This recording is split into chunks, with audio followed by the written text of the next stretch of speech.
क्या आपको पता है अंग्रेजों ने अपने फायदे के लिए ताजमहल को बेच दिया था, लेकिन कैसे? क्या आपने कभी सोचा है आखिर रात के समय जानवरों की आंखें क्यों चमकती हैं? आप अपने स्मार्टफोन में जो इंटरनेट यूज करते हैं वो आज भी बिल्कुल फ्री है, फिर नेटवर्क कंपनी आपसे इंटरनेट का पैसा क्यों वसूलती हैं? अगर चलती हुई ट्रेन का ड्राइवर और असिस्टेंट ड्राइवर दोनों सो जाएं या बेहोश हो जाएं, तो ऐसी सिचुएशन में ट्रेन का क्या होगा? सभी इंटरेस्टिंग एंड नॉलेजेबल फैक्ट्स को जानने के लिए वीडियो को पूरा जरूर देखें।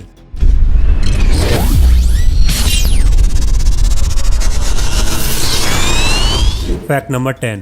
आपने कई बार नोटिस किया होगा कि रात के समय सिर्फ कुछ ही जानवरों की आंखें चमकती हैं, लेकिन सभी जानवरों की नहीं। नॉर्मली सभी ने कुत्ते बिल्लियों की आंखें चमकती हुई देखी होंगी। जिन जानवरों की आंखें चमकती हैं उनकी आंखों में एक खास प्रकार के क्रिस्टलाइन सब्सटेंस की पतली लेयर पाई जाती है। ये लेयर आंखों पर पड़ने वाली लाइट को रिफ्लेक्ट कर देती है, जैसे कोई मिरर लाइट पड़ने पर रिफ्लेक्शन से चमकने लगता है। लेकिन बिल्ली की आंखों के पीछे एक लूमिनस टैप्टम नाम की लेयर होती है और ये लेयर भी लाइट को रिफ्लेक्ट करती है, और इसी ल्यूमिनस टैप्टम लेयर की वजह से बिल्लियां रात के समय आसानी से देख सकती हैं। रात को जानवरों की आंखें चमकने का बस यही कारण है। Fact number 9। क्या आपको पता है अगर किसी इंसान के डीएनए को पूरा खोल दिया जाए तो वो डीएनए इतना लंबा होगा कि उससे हम सूरज से प्लूटो और वापस प्लूटो से सूरज की दूरी नाप सकते हैं। लेकिन जब इंसान के शरीर में चोट लगती है और खून निकल रहा होता है तो हमारी बॉडी कुछ ही देर में खून निकलने वाली जगह पर एक खास तरह का जाल बनाना शुरू कर देती है, जैसा कि आप इस वीडियो में देख रहे हैं। ये एक रियल इमेज है। इंसान का दिमाग जब भी कोई सिग्नल बॉडी में भेजता है तो उस सिग्नल की स्पीड 274 किलोमीटर प्रति घंटे की होती है, और जब से आपने इस वीडियो को देखना शुरू किया है तब से आपके शरीर में 50,000 कोशिकाएं मर चुकी हैं और उनकी जगह नई कोशिकाओं ने भी जन्म ले लिया है। Fact number 8। हमारी पृथ्वी से बाहर स्पेस में जो स्पेस स्टेशन में साइंटिस्ट मौजूद होते हैं वो हमेशा 28,000 पर किलोमीटर प्रति घंटे की स्पीड से पृथ्वी के चक्कर लगा रहे हैं। लेकिन हमारी पृथ्वी पर 24 घंटे में हमें एक बार सुबह और एक बार रात देखने को मिलती है। लेकिन स्पेस स्टेशन में मौजूद साइंटिस्ट वे हर दिन लगभग 16 बार सूरज को निकलते और 16 बार सूरज को डूबते हुए देखते हैं। Fact number 7। इस लड़की को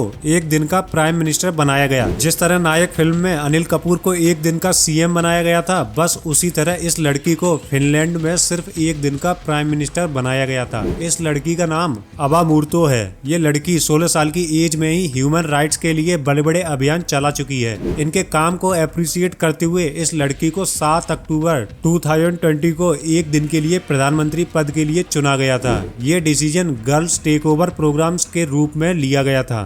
फैक्ट नंबर 6। क्या आपको पता है आज भी मोबाइल में यूज होने वाला इंटरनेट फ्री है? अब आपके मन में ये सवाल आ रहा होगा फिर सभी नेटवर्क कंपनीज इंटरनेट का पैसा क्यों लेती हैं? वो इसलिए क्योंकि इंटरनेट को बेहतर बनाने के लिए सभी प्राइवेट कंपनीज ने इंटरनेट की केबल्स को समुद्र के अंदर बिछाया हुआ है, और इन्हीं सभी इंटरनेट केबल्स के मैनेजमेंट का खर्चा होता है। और सभी प्राइवेट कंपनीज आपसे इंटरनेट का नहीं बल्कि मैनेजमेंट का खर्चा वसूलती हैं, जिससे आपको बिना रुकावट के बेहतर इंटरनेट कनेक्शन प्रोवाइड कराया जा सके। हमारे इंडिया में सबसे कम कीमत पर इंटरनेट प्रोवाइड कराया जाता है। अफ्रीका के बेनिन कंट्री में 1 GB इंटरनेट की कीमत 2,000 रुपए है, और भारत में 1 GB इंटरनेट की कीमत 5 से 6 रुपए 50 पैसे है। Fact number 5।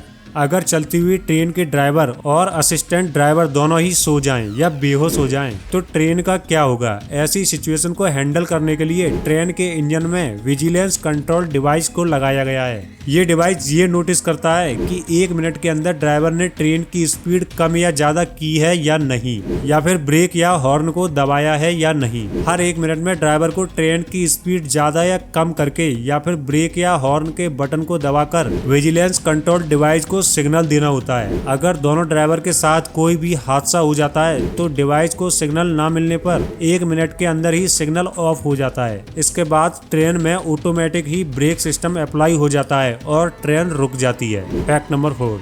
आखिर एक इंसान के शरीर की असली कीमत क्या होती है? जैसे एसी, फ्रिज, कार और हेलीकॉप्टर, इन सभी की एक कीमत होती है। ऐसे ही इंसान के शरीर की भी एक कीमत होती है। आखिर कितनी कीमत होती है? यही जानने के लिए अमेरिका के कई साइंटिस्ट ने इंसान के शरीर की कीमत पता करने की कोशिश शुरू कर दी थी। साइंटिस्ट के पास बॉडी की कीमत पता करने का बस एक ही रास्ता था कि इंसान के बॉडी के सभी पार्ट्स को खरीदकर एक इंसान को बनाया जाए। वैज्ञानिकों को एक पूरी तरह इंसान का शरीर बनाने में कई साल लगे और एक नया इंसानी शरीर बनाकर तैयार कर लिया। एक नया शरीर बनाने में पूरे 5 ट्रिलियन डॉलर का खर्चा आया। तो साइंटिस्ट ने इंसान के शरीर की कीमत 5 ट्रिलियन यानी लगभग 35 खरब रुपए बताई। अब आप खुद ही सोचिए, भगवान ने आपको कितना कीमती शरीर दिया है, उसके बाद भी अगर आप किन्हीं वजह से दुखी हैं या खुद की किस्मत पे कोसते हैं तो ये आपकी मूर्खता है। फैक्ट नंबर 3, आपने ऐसा जरूर सुना होगा या फिर किसी टीवी शो में देखा होगा कि अगर सांड को लाल कपड़ा दिखा दिया जाए तो सांड को गुस्सा आ जाता है और मारने लगता है। और रियल लाइफ में भी कुछ लोग इस मिथ को सच मानते हैं, लेकिन सच तो ये है कि सांड को लाल रंग दिखता ही नहीं है। सांड भी अन्य जानवरों की तरह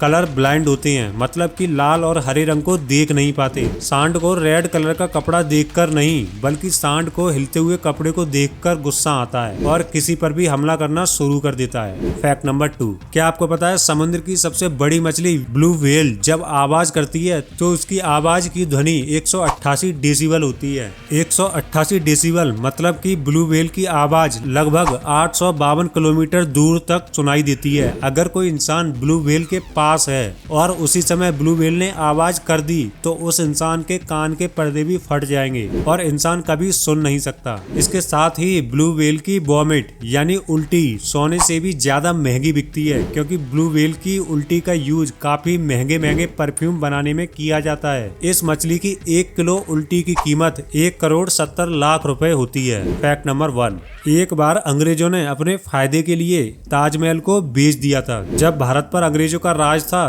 तब ताजमहल को बेचने के लिए अंग्रेजों ने कोलकाता के न्यूज़पेपर में एक टेंडर निकलवा दिया था। उस टेंडर के मुताबिक अंग्रेज ताजमहल को तोड़कर उसका पत्थर ब्रिटेन में ले जाना चाहते थे। टेंडर जारी होने के बाद मथुरा के सेठ लक्ष्मीचंद्र ने 7 लाख रुपए की बोली लगाकर वापस ताजमहल को खरीद लिया था। जब ताजमहल की नीलामी की बात लंदन की असेंबली में पता चली तो वहाँ के किसी बड़े ऑफिसर ने ताजमहल की नीलामी को रोकने के ऑर्डर दे दिए थे। तब जाकर ताजमहल की नीलामी पर रोक लगी थी। अगर वीडियो पसंद आया हो तो वीडियो को लाइक एंड चैनल को सब्सक्राइब जरूर कर लें और साथ ही बेल आइकन भी प्रेस जरूर करें।